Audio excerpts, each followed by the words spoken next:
Grayson Holt was the undisputed crown prince of New York's elite circles. A man known for his arrogance and for loving in a way that bordered on dangerous obsession. For me, he had once abandoned the adrenaline-fueled sports he lived for and forced himself into the boardroom, learning how to run a company he had no passion for. For me, he had downed 10 bottles of liquor without flinching, only to end up in the hospital, having his stomach pumped. And yet the man who swore he loved me to his very core could not pull himself away from kissing the young woman his family had taken in. That day I slipped the ring from my finger and placed it back into his hand. 14 years together, and I told him we were done. Later I heard he lost control, spiraling into something close to madness. That night, with alcohol clinging to his every breath, he pulled me into his arms and brushed his lips against mine. Just as the moment was turning warm, his phone rang. He didn't even look at the screen, as if he already knew who it was, and silenced it without hesitation. I placed my palm against his chest, feeling the steady beat beneath my hand, my cheeks heating. "It's your birthday, Grayson. What if it's a friend calling to wish you well?" His lips grazed the side of my hand, his breath hot enough to make me shiver. What friend could be more important than my Harper? He murmured. His voice was soft, coaxing, dangerous in its tenderness. "If it weren't inconvenient for you tonight, you could be my real birthday gift. Tell me, when will we finally get married? I love you so damn much." My heart pounded and I leaned in to kiss him back just as the phone rang again. He ignored it, letting it blare and fade. The third time his patience snapped. He answered, his voice sharp. "You're pushing it." On the other end came a fragile, trembling voice. "Grayson, it's Lila. Aunt Evelyn said it's your birthday, so I made a cake for you. Please don't be mad at me." I knew her well enough. Lila Kensington had arrived at the Holt estate half a year ago, claiming to be the daughter of a distant relative. Her parents were gone, and because her family had once helped Grayson's uncle, he promised to support her until she graduated college. When he didn't reply, her tone softened further. "It's raining hard outside, and I didn't bring an umbrella. I made this cake myself. I'll just drop it off and leave. I won't bother you." Predictably, Grayson's brows drew together, his voice rising. "What is wrong with you? I didn't invite you here. Why are you coming over? No umbrella, figure it out. You're an adult." He hung up and I turned toward the window. Sheets of rain blurred the city lights and a strange unease began to stir in me. Lila was frail, her hair often damp and clinging to her face, her figure so slight she looked underfed. Grayson often told me she was both naive and out of place, that he had no idea how she had managed to get into college. She had once nearly destroyed a puzzle in his study, the very one I had painstakingly completed for him. He'd caught her in time, rescuing it with an expression so smug, it was as if he expected applause. But what stuck with me more was the question of why she had been in his study at all, a place only the two of us had access to. When I asked, he paused for just a second before chuckling and ruffling my hair. "You're jealous, aren't you?" "My baby is jealous." I pulled away from his hand, but he caught me again, his voice laced with certainty. "Harper, she could never compare to you. Look at her, plain awkward. She's not even worthy to carry your shoes." Maybe because his tone was so confident, I let the question go. I forgot to ask again why she had been in that room, but no one could have predicted what happened next. Lila appeared again, barging into a meeting room uninvited. Grayson's expression darkened instantly. Who the hell let her in here? Everyone in the room knew better than to answer. The silence stretched until Owen Maddox, his closest assistant, leaned toward me. No one invited her. "Harper. I don't even know how she found her way in here. She insists on giving you her birthday cake," he added. I turned my gaze toward the door where Lila stood, looking pitiful, clutching a small cake. The rain had soaked through the box, and she had draped her coat over it in a desperate attempt to shield it. She wore only a thin blouse and skirt beneath her shape, faintly visible through the damp fabric. The air conditioning in the room made her shiver, her lips pale. When she saw us, her eyes lit up. She hurried forward, holding out the cake. "Grayson, I made this for you. Happy birthday." She pulled back the coat and the sight was pitiful. The cake was ruined, frosting smeared, its shape collapsed. Only a faint trace of the words "Big Brother, always happy" could still be seen. Grayson's jaw tightened, his voice cold. "Do you not understand plain English? Who told you to come here? What makes you think I'd eat this cheap cake?" Her eyes filled with tears, but she kept her voice steady. "I don't have money for an expensive gift like everyone else. This is all I could give you. I just wanted you to be happy. She looked so fragile, like a delicate flower about to be crushed, that for a moment I almost felt pity. I opened my mouth to speak, but before I could, Grayson shrugged off his own coat and draped it over her shoulders. Go home.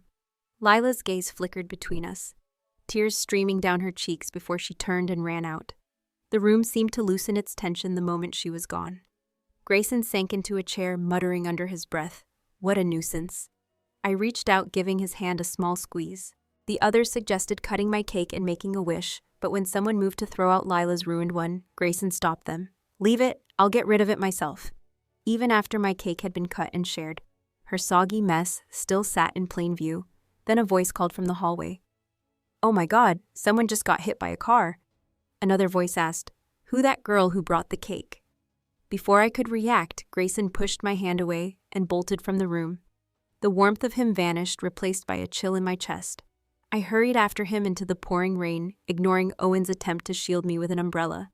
And then I saw him kneeling in the street, cradling Lila in his arms. Her thin blouse clung to her skin, every curve and line of her fragile frame faintly visible beneath the damp fabric. The air conditioning in the room made her shiver, her lips pale from the cold. When she saw me and Grayson Holt step out, her eyes lit up with sudden brightness.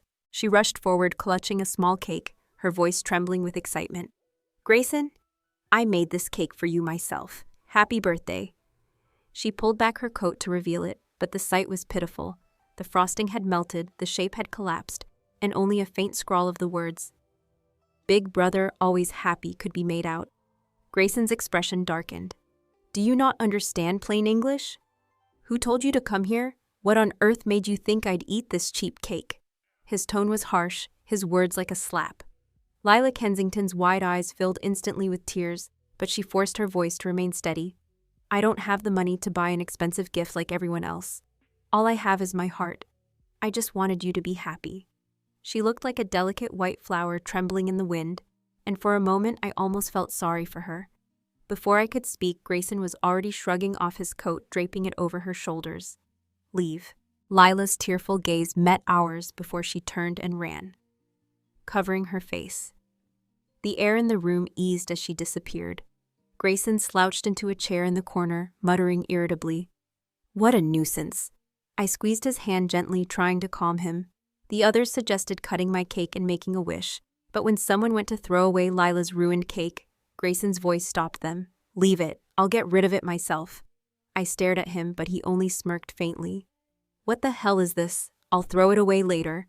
Even after my cake had been sliced and shared, her soggy mess still sat in plain view. Then a shout rang from the hall.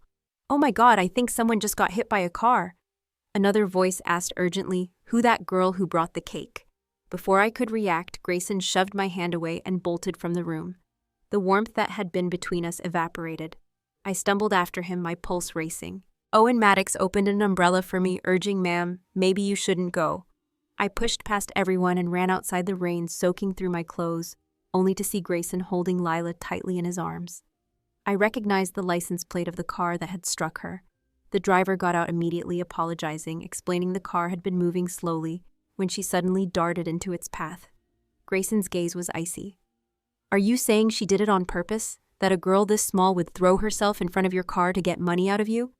The driver faltered, unsure what to say. I stepped forward, glancing at Lila, who had her eyes closed, as though in pain, her injuries unclear. "Grayson, we can check the security cameras," I suggested. But before I could say more, Lila let out a soft groan, tears streaming down her face. She clung to him, sobbing. "Grayson, it hurts so much. I can't see anything. It's my fault. Please, everyone, stop fighting." To my surprise, Grayson turned to me with no warmth in his eyes. "Harper, do you honestly think she's capable of scheming like that? She doesn't know anything about the world." Without another glance, he lifted her into his arms and turned to Owen. "Drive her to the hospital." Owen hesitated, glancing between me and Grayson. "Sir, this doesn't seem right." Lila's voice broke in, faint but deliberate. "Grayson, am I bleeding? Am I dying? I think I can see my parents. Are they coming to take me with them?" Grayson's eyes hardened. "Then you can leave too, Owen." As he strode past me, I caught the edge of his jacket, my nails digging into my palm, as I fought to steady my voice. Grayson let Owen take her first. We can follow in another car. Lila clung to his neck, her voice so low it was almost a whisper, her tears mingling with the rain on her face. Grayson. I'll be good, just don't abandon me like my parents did. Grayson's eyes flicked toward me, his tone like ice. Harper, even now you're still jealous. Without waiting for my reply, he carried Lila into the rain, walking quickly away. Jealous, I almost laughed. What was there to be jealous of? Once he was the one who told me he loved the way I got jealous. He was the one who swore Lila Kensington couldn't do anything right, that she wasn't even worthy of being compared to me. But a person's instincts can't be faked. The first one to run toward her was him. The first one to hold her so tightly was him. The first one to argue with me because of her was him. Yet I was supposed to be his girlfriend. My hands and feet felt cold as I stood frozen, watching the car that had hit her roll its window halfway down. The man inside adjusted his gold-rimmed glasses and gave me a cool, detached look. "Get in," Declan Pierce said. His thin lips curved into a faint smile. "Leaving your girlfriend to cradle another woman, even scolding her over someone with no clear background. Is this why you left me for him?" I stared at the sharp lines of his face without answering. He glanced at me again, voice calm. "You don't want to see for yourself." The driver sped us toward the hospital, the car cutting through the rain like a blade. Neither of us spoke during the ride. I only noticed how his fingers moved across his phone screen without pause. The emergency room was crowded when we arrived, but I spotted Grayson Holt immediately sitting in the corner. Lila was beside him, and for reasons I couldn't guess, the two of them were suddenly arguing. As I stepped forward, my breath caught. Grayson's eyes were bloodshot as he pinned her wrists above her head, and then he kissed her with a feverish hunger. Right there in the middle of the busy hospital corridor, they kissed as if they couldn't bear to break apart. I stood still, my mind going blank, until Lila's gaze found mine. Her eyes were sharp with challenge. Grayson finally noticed me. For a moment, his face shifted, shock, confusion, regret, all flickering through his expression. He started to move toward me, but Lila clung to his waist, her voice trembling. "Grayson, I'm scared." He looked at me with something that might have been pain. Harper listened to me, but then he saw Declan standing just behind me, and anger flared in his eyes. "Why are you with him?" I stepped closer, sliding the ring from my finger and tossing it at him. My voice was steady. "Grayson Holt, after 14 years, we end here." He grabbed my wrist immediately. "It's just a misunderstanding. I've only ever seen her as a little sister." I pulled my hand free, disgust curling in my chest. A sister I didn't know, brothers and sisters kiss like that now. My calm seemed to shake him. He held on tighter, lowering his voice in a plea. "Harper, don't leave me." Click. The sound came from Declan, who had raised his phone. "Good thing I recorded all of that," he said. Grayson's fury snapped. "What the hell are you doing here? This has nothing to do with you." Declan adjusted his glasses with deliberate slowness, his tone laced with mockery. The show went exactly as planned. It would have been a shame to miss it after someone went through so much trouble to set it up. Grayson bristled, taking the words as an insult. My gaze drifted past him to Lila, who didn't bother to look away. She met my eyes with a triumphant, satisfied smile. In that moment, I understood it had been her trap all along, and she had succeeded. Grayson took a step forward, ready to grab Declan by the collar, but Declan sidestepped easily, his contempt plain. "This is the man you've chosen as my rival. He's not worthy." Grayson's jaw clenched, his voice rising. "Declan Pierce, I'm warning you. Don't touch Harper or I'll—" I cut him off, my tone cold. "Grayson, go check on your precious little sister. If you don't hurry, her injuries might get worse." I turned my back on him and walked away. He didn't follow. I could still hear Lila's pitiful sobs behind me. "It's all my fault. I'll leave right now. Ah, it hurts." His sharp voice answered, "Sit down." In that moment, I knew with final certainty Grayson Holt had never grown up. He was not the man for me. Declan's voice came quietly at my side. "He's not right for you. Never has been."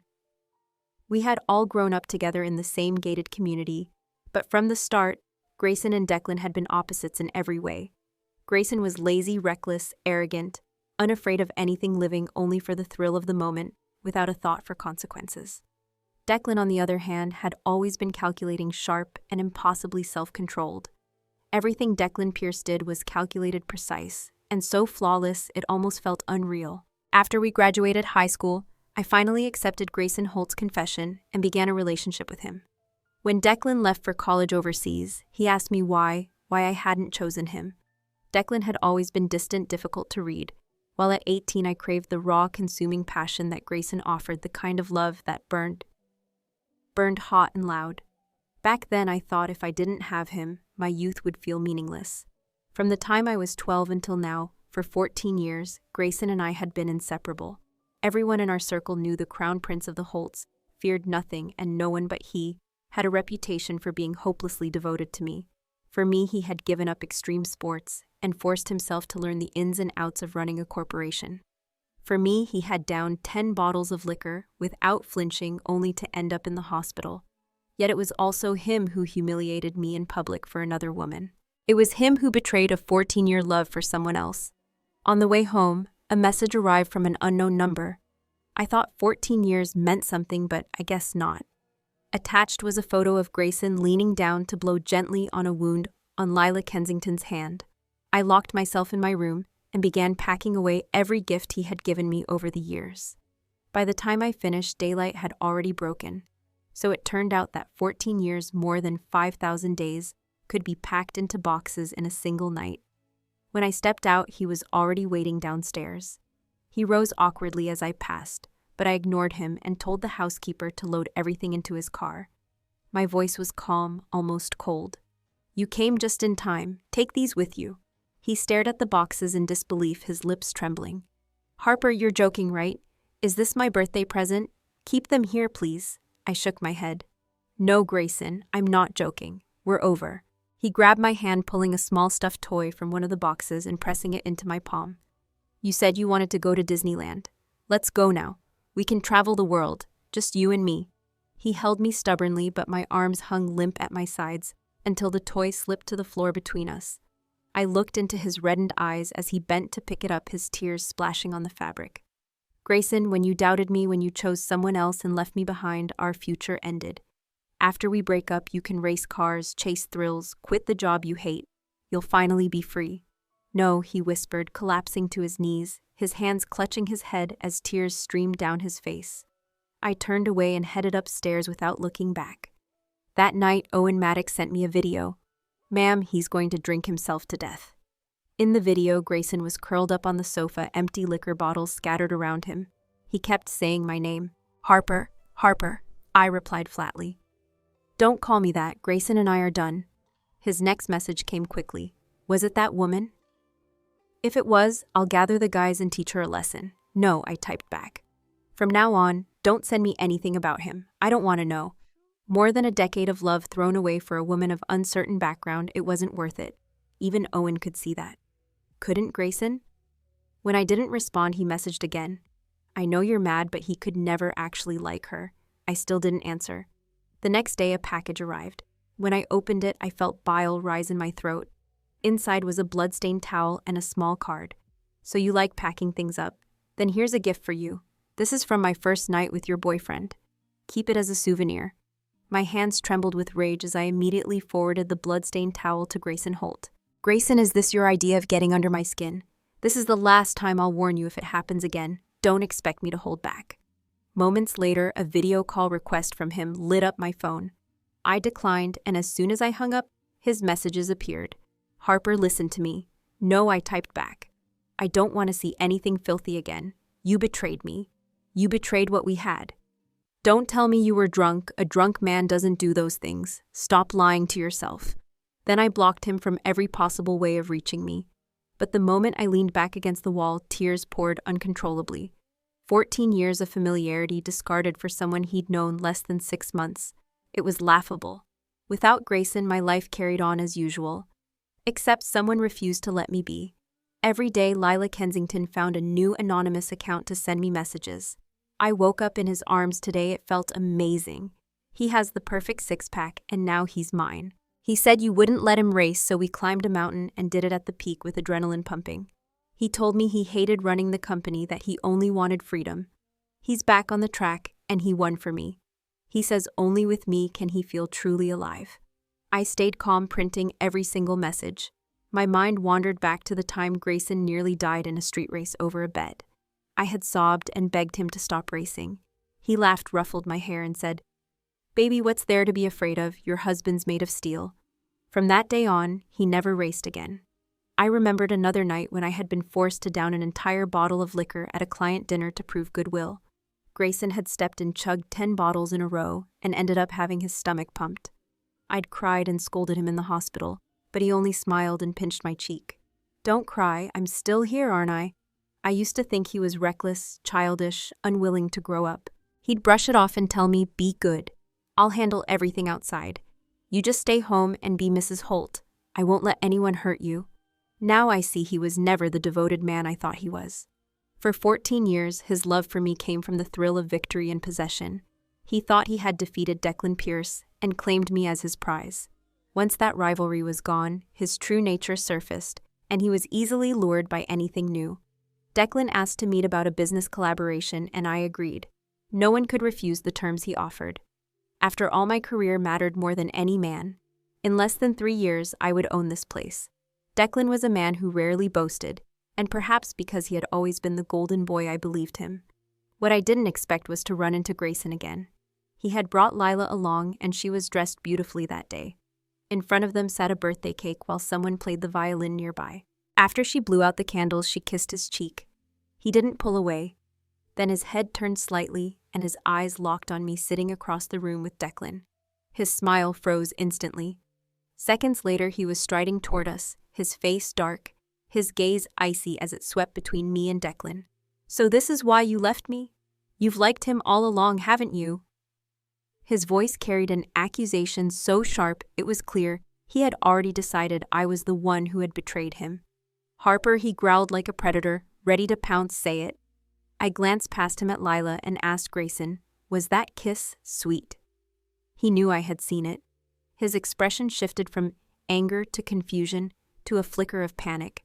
He licked his lips before finally muttering, "It's her birthday." "That's right," I replied. "Her birthday.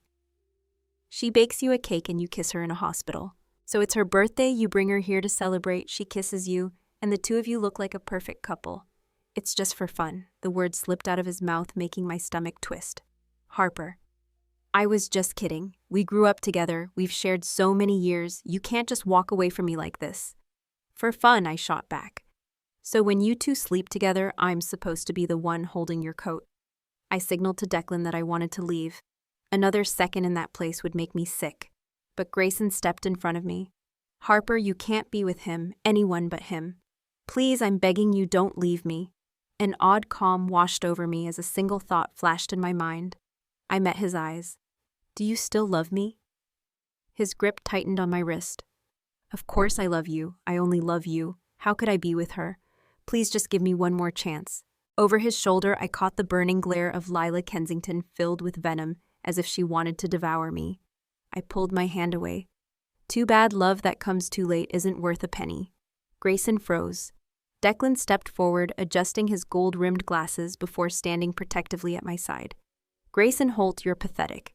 You had all those years, and you didn't know how to cherish them. You're a fool."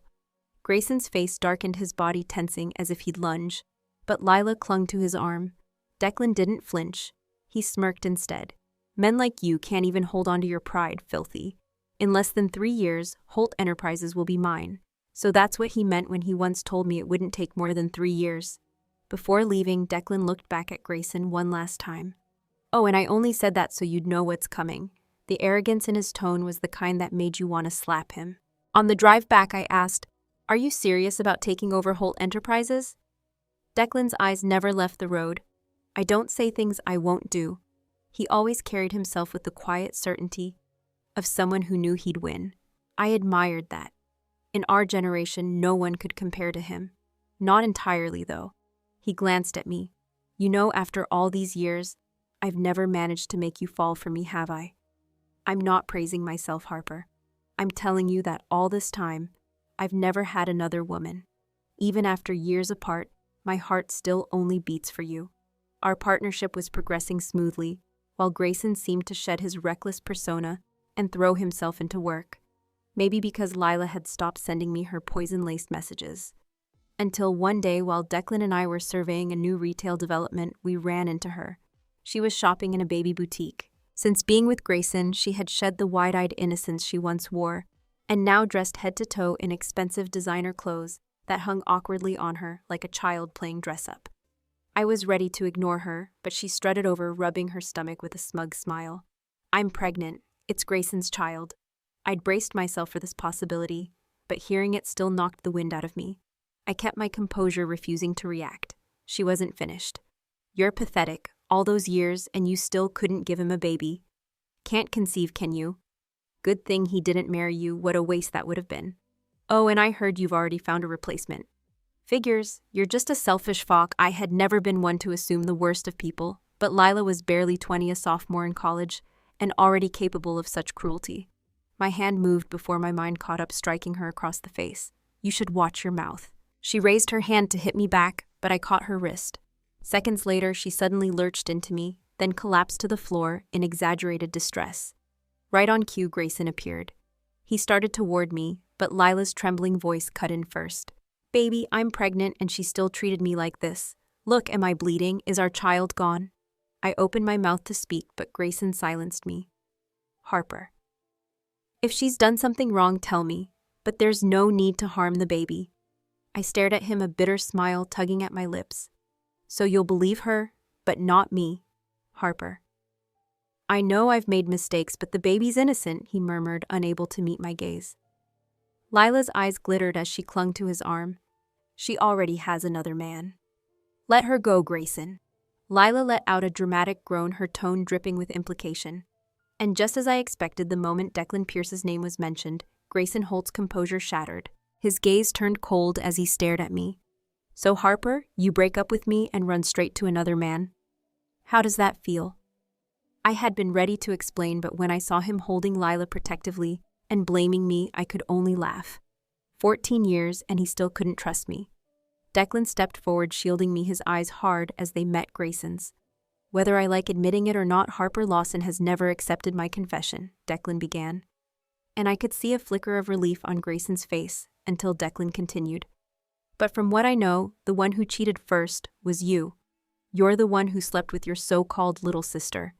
You're the one who got her pregnant without marrying her. You're filth, Grayson Holt. A man like you doesn't deserve Harper." Grayson's temper exploded and he lunged, but Declan sidestepped effortlessly, landing a hard punch that sent him sprawling. "That's for Harper. Traitors belong in hell." Another blow came sharp and fast. "Tell your little mistress that next time she tries something, I have 1,000 ways to make her disappear."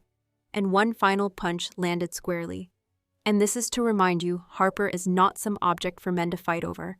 She has the right to choose, and you have no claim on her." Declan's words proved more than just a warning. Within weeks, he secured multiple major contracts from Holt Enterprises, pushing Grayson's company into decline. Then out of nowhere, we received an invitation to his mother's birthday gala. In this world, no matter how fierce the battles behind the scenes, appearances had to be kept. Refusing wasn't an option. When Declan and I arrived together, the shift in the room was palpable. Eyes followed us, filled with judgment.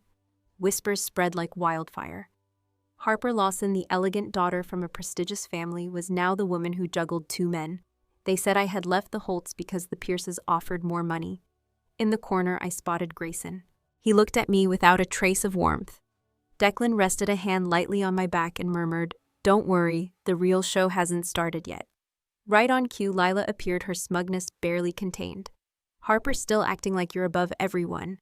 I guess now you know what it feels like to be despised, right? Oh, and those puzzles and Lego sets in your office, I threw them out. After I have this baby, I'll marry him." I didn't get angry. I simply let my eyes drift to her barely rounded belly and laughed softly. "Tell me, Lila, are you sure that baby is even Grayson's?" Her expression faltered instantly, panic flashing across her face. "Wait," I said with a calm smile. "I have a bigger gift for you. Let's see who the world will really scorn when the truth comes out. You're naive if you think crossing social lines is just about having a child. The Cinderella fantasy exists only in fairy tales."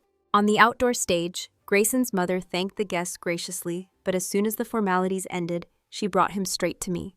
"Harper, you and Grayson grew up together. Our families even talked about an engagement once. I heard you've been arguing lately. If he's done something wrong, just tell me, I'll set him straight. You know he's not a bad boy, he just can't control his temper sometimes. Not just his temper, I thought bitterly, but his impulses too. I answered politely but firmly. Aunt Evelyn, Grayson and I broke up months ago. There's no chance of getting back together. At that, Grayson, silent until now, suddenly grabbed my wrist, his eyes bloodshot. Is it because of Declan? You're with him now, aren't you? He said it right there in front of his parents. I met his gaze coldly. Grayson Holt, do you have a personality disorder? You're the one who went to bed with Lila Kensington. You're the one who accused me. And now you're dumping every bit of guilt you carry onto me. Once I thought his wildness was just part of who he was, not a sign of cruelty. Now I realized I'd been blind. I turned to his mother, my voice level. Aunt Evelyn, I'm sure you've already heard about Lila. You must know exactly what's been going on. I could never chase after a man, just to become someone's stepmother. The look on Evelyn Holt's face was priceless, caught between shock and silence. The truth was, even if Lila Kensington carried a Holt child, Evelyn would never accept a girl from a rural background into her family. She wanted someone of equal social standing, and once the child was born, she planned to keep the baby, but send the mother away, preserving the illusion that the child belonged to the lawful couple. She thought her scheme flawless, but I was no fool.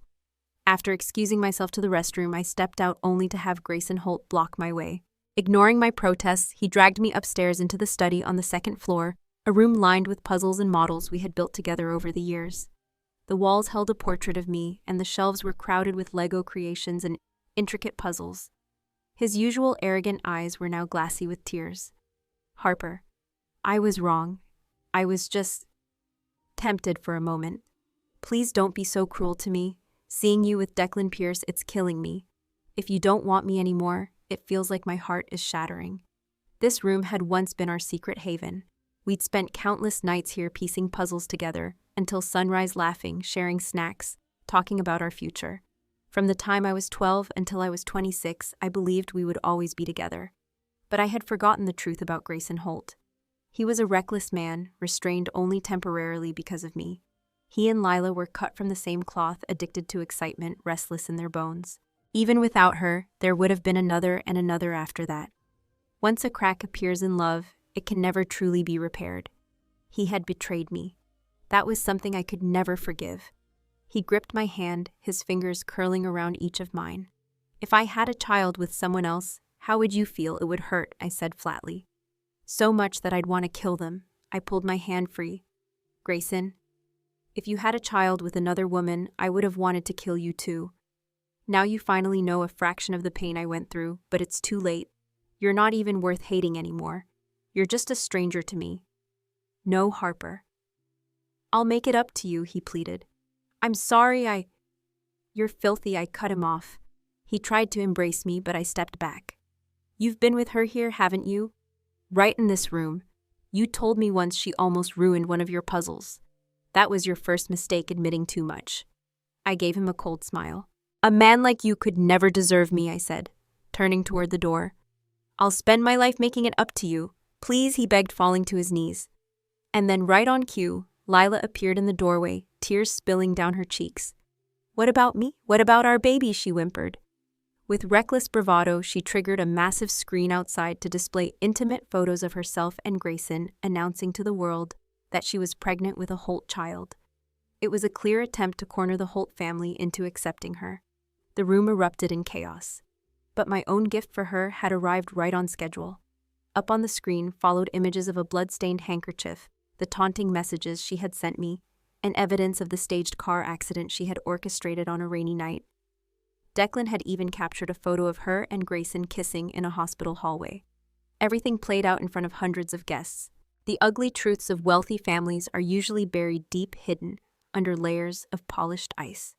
But this spectacle tore the facade to shreds, humiliating the Holts completely. The crowd's sympathy shifted. Whispers rippled through the room. So she was the other woman all along. And now the mistress is bold enough to flaunt it. Poor Harper, she never stood a chance with a family like that. Shameless, the whole lot of them. They even had the nerve to blame her for everything. Grayson Holt, always the same. He was a little more controlled when Harper was around, but now his true nature is showing. Good thing they never married. Otherwise, she'd be raising someone else's child by now. Lila Kensington's family rushed the stage, scrambling to block the screen, but it was useless. She had always thought of me as the gentle, unassuming type, the kind of woman who wouldn't bother to fight back. That arrogance had given her the courage to act without restraint, clinging to the child in her womb as if it were her golden ticket into the Holt family. But the smug always fall hardest, and her little triumph was already collapsing. Standing beneath the lights, she screamed at me, calling me a homewrecker who had seduced Grayson Holt. Declan Pierce stepped forward, immediately shielding me and steering me toward the exit. Through the blur of the crowd, I caught a glimpse of her being dragged from the venue by the Holt family security team. "You didn't even release everything you had on her." Feeling merciful, Declan asked as we settled into his car. "Yes," I admitted. "Besides the provocative messages she sent me, everything else came from your investigation." He had uncovered that Lila's world didn't revolve solely around Grayson. Back in college, she juggled multiple wealthy boyfriends at the same time. A private investigator confirmed what he had suspected all along: the child she was carrying wasn't even Grayson's. I never exposed that detail, but the irony wasn't lost on me. The betrayer had been betrayed. Someone in the audience had recorded the chaos and uploaded it online. Overnight, we were everywhere, on every news feed, in every comment thread. People who had known Lila in middle and high school came forward saying she had been a notorious bully, using her academic performance to secure a spot at an elite university in the capital. Once there, she reinvented herself into a polished angel, but her real character had never changed. Even her current college classmates spoke out, sharing that her private life was a mess. She was openly involved with multiple men, and the scandals became so disruptive that the school expelled her. The Holts had only sponsored her education. Once she was expelled, they cut off her allowance. Still, because of her pregnancy, they arranged another place for her to stay, at least temporarily. While the family was still reeling from the disgrace, Declan moved in for the kill. He struck directly at Holt Industries, seizing project after project, openly waging war against them, without bothering to hide his hand. Grayson, with his shallow understanding of business, was no match for him. One by one, their contracts disappeared, and the Holt name began to sink. At a victory party, Declan raised a glass and told me, "This isn't over." I frowned. "What do you mean?" He gave me that infuriatingly mysterious smile. "Did you forget I told you I have 1,000 ways to make her disappear, but all within the law?" "You're awful," I said, half exasperated, half in awe. He shrugged. "I can't stand seeing you treated like that. Let me handle the dirty work." And just as he promised, his plan unfolded. Without financial support from the Holts, and with her drug addiction tightening its grip, Lila turned to the same spoiled rich boys she had once flaunted. Seeing her pregnant, they used her as a mule, hiding narcotics in her belongings in exchange for her next fix. It didn't last long. She was arrested in a sting operation. While fleeing from the police, she fell, and the baby she had gambled everything on was lost. Originally, her pregnancy might have spared her from immediate sentencing, but now there was nothing to delay her trial. The verdict came swiftly: prison time. And everyone knew what awaited women like her inside. Drug smugglers and predators rarely find kindness behind bars. I suspected she'd get special attention from inmates eager to make an example of her. Grayson Holt didn't escape untouched either. His name was dragged through every headline, his reputation dismantled piece by piece. And for the first time in years, I felt the weight of justice, not from the system, but from watching them both drown in the chaos they had created. I never knew if Grayson Holt had shared Lila Kensington's addiction or if their bond had been built on something darker. But the Holt family spent an enormous amount of effort and money to pull him out of the mess. The scandal had left Holt Industries crippled, and with Grayson's chronic disinterest in business, it didn't even take 3 years before Declan Pierce acquired the company at a fraction of its worth. In fact, it took just over a year. That was the last time I saw Grayson Holt. The man standing before me bore no resemblance to the vibrant figure I once knew. The brightness in his eyes was gone, replaced by a hollow emptiness. Owen Maddox had told me that Grayson now had very few friends left. His past arrogance had alienated too many people, and life had turned into something lonely and unforgiving. I had no intention of speaking to him, but he came straight toward me, his eyes suddenly red. I'm sorry," he repeated, as though those 2 words could undo years of betrayal. "It's all my fault. I don't expect you to forgive me. I just hope you can be happy." His voice broke as he admitted, "I'm a bastard, a failure. I wronged you." I looked at the man before me, and for a brief second, his image merged with the boy I had once loved, the boy who took me to see mountains and rivers, who showed me the world with a smile as bright as the sun. We had lain together on the grass at the mountain top, gazing at a sky strewn with stars. Harper, he had said, "We'll always be together. We'll have so many children. My youth is you and I want the rest of my life to be you too." He had once won trophies on the racetrack for me carrying the confidence of a champion, and for my peace of mind, he had walked away from racing altogether. He had dressed neatly like a man ready to protect me, stepping in between me and unwanted toasts at social events. Now in front of me was only a man whispering apologies, eyes clouded with regret. But the truth was, our youth had been simple because we only had each other. Adulthood came with temptations, and he hadn't been strong enough to resist the glittering seduction of that world. "Grayson," I told him quietly, "we will never see each other again." Regret meant nothing now. He had been given countless chances, but each time when faced with choosing between me and something else, he chose the latter. He hadn't trusted me, his temper was volatile, and he demanded perfection in a way no one could meet. And yet I had never once given Declan Pierce the hope that there could be anything between us. From the age of 18 to 26, for 7 years, my world had revolved around Grayson Holt. In my vision of the future, it was only the two of us. But he accused me of things I had never done, using them as an excuse to lie beside someone else. He was the selfish one, the one who had dirtied something pure. I had simply loved the wrong person. As I turned to leave, I told him for the last time, "It's strange. We were so close. Just a little more, and we might have actually been married." The words shattered him. I could see it in his face, and I could still admit somewhere deep down that I had loved him once, but it was all in the past. Declan arrived to pick me up. With Grayson, he didn't bother with words. With me, he was calm, just as he always was. "I'm not rushing you," he said quietly. "The choice is yours. I only hope you can be happy like the girl who once warmed my youth with her smile." I nodded, letting the weight of the past fall away. My steps carried me forward, into whatever was next. As for whether there could be something between Declan and me, that I decided was something only time would answer.